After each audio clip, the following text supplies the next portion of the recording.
મદ્રેસે કાદરિયામાં ધાર્મિક તાલીમ લઈ રહેલા માસૂમ બાળકોએ એક કાર્યક્રમ દરમિયાન નો ડ્રગ્સનો સંદેશ આપી સમાજને નશાથી દૂર રહેવા અપીલ કરી હતી. આ કાર્યક્રમમાં બાળકો દ્વારા બેનરો અને ભાષણો મારફતે નશાની લતના દૂષણો વિશે જાગૃતિ ફેલાવવામાં આવી હતી. ઉપસ્થિત મહાનુભાવોએ જણાવ્યું કે ઇસ્લામ ધર્મના મહાન પૈગંબર મોહમ્મદ સાહેબે આજથી 14.5 વર્ષ પૂર્વે નશાથી દૂર રહેવા માર્ગદર્શન આપ્યું હતું. સુરતના ઐતિહાસિક રાણી તળાવ પરિસરમાં આવેલા મદ્રેસાએ કાદરિયાએ ખાતે એક વિશિષ્ટ કાર્યક્રમનું આયોજન કરવામાં આવ્યું હતું. અહીં ધાર્મિક તાલીમ મેળવતા માસૂમ બાળકોએ નો ડ્રગ્સનો સશક્ત સંદેશ આપી સમાજને નશાથી દૂર રહેવા હાંકલ કરી હતી.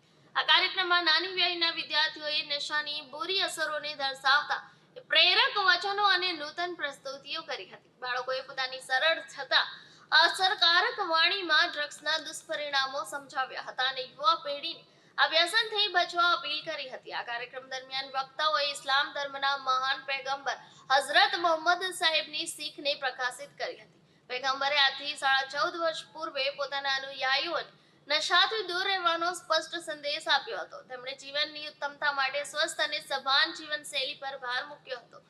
મદ્રેસાના સંચાલકોએ જણાવ્યું હતું કે આજે પણ મુસ્લિમ ધાર્મિક શિક્ષણ સંસ્થાઓમાં પૈગંબર મોહમ્મદ સાહેબના આ ઉપદેશને અનુસરીને વિદ્યાર્થીઓને નશાથી દૂર રહેવાનું શિક્ષણ આપવામાં આવે છે.